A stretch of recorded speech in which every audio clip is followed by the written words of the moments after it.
This is the Oregon Football Report. I am your host, Will Ortner, and the Oregon Ducks just continue to have good news when it comes to the 2027 recruiting class.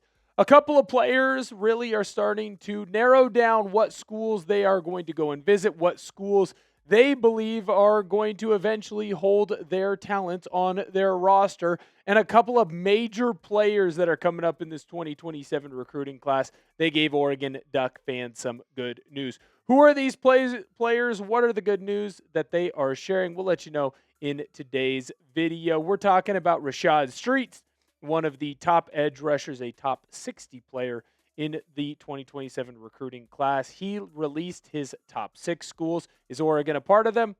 Well, I'll give you a hint. We wouldn't be talking about him if they were not a part of them. Then we're going to talk about Olave Johnson. He's a big-time 5-star safety in this class. And, of course, we're going to talk about where he's got Oregon. Will he be coming down to Eugene and all that fun stuff? Before we get into any of that, though, I want this to be the most subscribed to video that we have all week. It's Wednesday right now. On Monday, we released a video on the Oregon Football Report. We got 15 subscribers. On Tuesday, we got 5 subscribers. Right now, we have no subscribers on this video because, well, we just put it out. So come on in, subscribe to the channel if you haven't already. Help us beat ourselves. An iron sharpens iron type of a deal.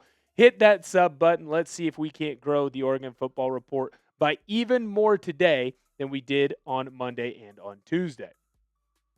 Rashad Streets has announced that he is down to his final 6 schools. You can see this graphic was put out by On3's Hayes Fawcett.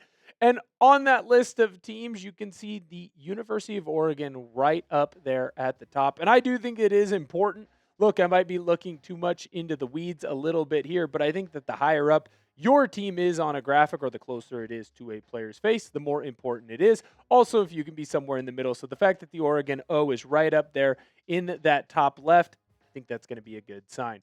Here's what Rashad Streets had to say about his recruitment, and he, of course, told Hayes Fawcett of On3 this quote: "A lot of schools have done a great job recruiting me, but right now these programs are at the top of my board. They have been the most consistent in my recruitment, and I've had a chance to visit and be around these programs. I have an idea of how they do things and what my fit at these programs look like and what is expected of me. I trust these programs could develop me for the next level." This is great news. When you have a player that has the skill set of Streets that can come in and be an immediate impact on a team, the fact that he's already looking at the University of Oregon as a future potential home or as a place that he really wants to be, I do think that is always going to be important. The University of Oregon right now has a ton of really good edge rushers. I don't believe that those edge rushers, in fact, I know that they won't, will be here after this year. Mateo Uyunglele, Tatum Tuioti, they are gone. And you saw a lot of younger players leave the Oregon football program to enter into the transfer portal because they didn't want to be backups anymore. They wanted to be starters in college football. I don't begrudge any of those guys for that. In fact, it makes a lot of sense. Hey, go be where you can play. Well, Oregon's going to have to rebolster that edge rushing unit. What's the best way to do it? By going after some of these kids in the high school ranks. And Streets is another fantastic example of that. Tall kid, strong, physical, fast. He can come in and make an immediate impact once he is a college football player. He then went into some of his top schools. And right now, for Streets, the top 3 schools are Ohio State, Alabama, and Oregon. The fact that the Ducks are in that top 3 is always going to be a very important thing for the Ducks, and it means that they are continuing to be in the conversation around one of the top edge rushers in the country. And Streets had a little bit more detail to go in when he talked about the Oregon Ducks, not just what he said at the beginning of what we just showed you, where he basically said, thanks to everyone else, but here are the teams I'm focusing in on. Here's what he specifically said about the University of Oregon. Street said, "My relationship with the Oregon coaches and staff is great. They do a good job of making me and my family feel like a priority. I like Coach Hampton's vision for the defense and really like the culture and energy around the program. The community out there is all about the Ducks, and it shows." This is huge news because the worry was always when you bring in a defensive coordinator that you promote from within, can Hampton continue to have the success in the recruiting that Tosh Lupoi had? and will it eventually translate to on the field? Well, we're not going to be able to see how Hampton's on the field progression goes until we get into the fall because, well, he hasn't called any college plays as a defensive coordinator for the University of Oregon. But we can see how well he recruits. And to get a guy like Rashad Streets who wants to stay or who wants to come to the University of Oregon, that is always going to be a big sign. The fact that Hampton's able to show his vision to someone who could turn into the next great edge for the University of Oregon, well, that's always going to be a great sign. I do believe that Rashad Streets has the physical capabilities to become a primetime player in Eugene and join the ranks of the two edge rushers that we have right now. When you look at Mateo Uyunglele and Tatum Tuioti, both players at different points in their careers have led the University of Oregon in sacks. Tatum Tuioti did it last year. Mateo Uyunglele did it 2 years ago. Both of these players are great in the run game as well as in the pass game, and they are relentless. They never, ever stop. They are constantly trying to get after the ball carrier, whether it's a quarterback, running back, or even working their way back into a wide receiver or into the screen game.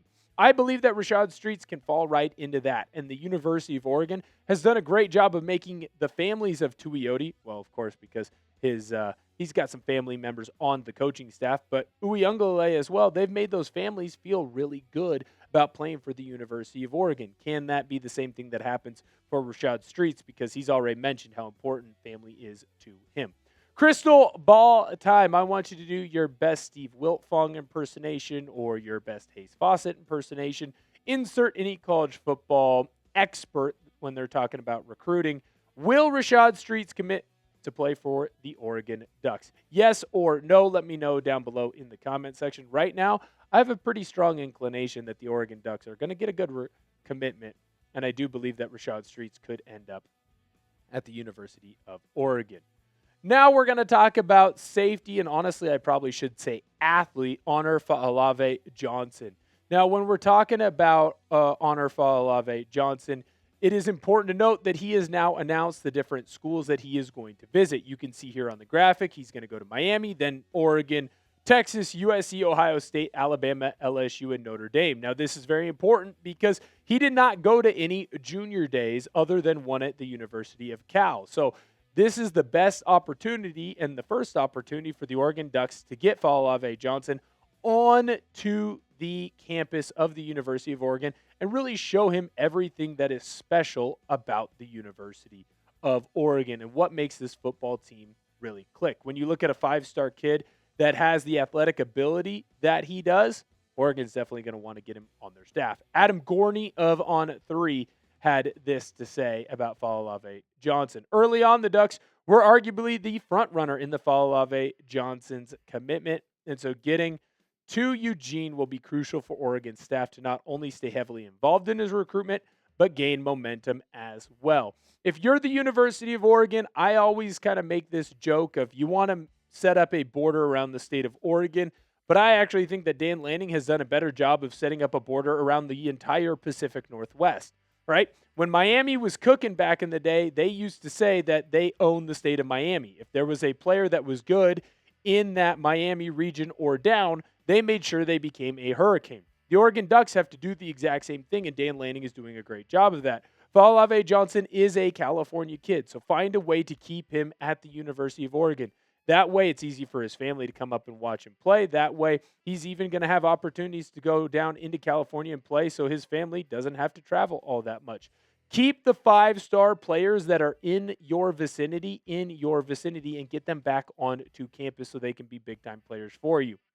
Even if it means you have to tell a kid like Honor Fa'alave Johnson, hey, maybe we will give you some opportunities to return kicks, to return punts, to maybe even look at you on the offensive side of the football, because Fa'alave Johnson has the ability to step in and be a big-time player where not only does he play defensively, but he also plays a little bit on the offensive side. A guy like Coy Parrish could actually help in the recruitment of a player like Fa'alave Johnson, especially if the Ducks use him just like Minnesota did on the offensive side. It shows a younger kid that, hey, everything that I want to do, I have an ability to do if I go to the University of Oregon. Make sure that you show him a great time when he's down on campus. What team, when you look at the Oregon Ducks schedule, worries you the most? Let me know down below in the comment section. I think the easy one is always going to be looking at Ohio State. I mean, come on now. They're going to be a top 5, at worst top 10 team in the country. I think, though, if you ask me for someone that might be a little bit off the radar, I think sneakily that Michigan team, it's going to take a little bit of time to get everything going with Kyle Whittingham. But once he gets that team locked and loaded and they're playing the style of football that he wants to play, I'm not going to say that that's necessarily an easy game. Good thing that Oregon gets it down in Eugene. Get to have it at home in Autzen Stadium. Let me know what game worries you the most in our comment section. Thank you guys so much for viewing today's video. We're trying to get more than 15 subscribers because, well, that's how many we got on our Monday video. So if you love the Oregon Ducks, you want constant coverage here by an Oregon fan that loves Oregon football. Make sure that you come on in and hit that sub button. Thank you guys so much for viewing today's video, and Sko Ducks!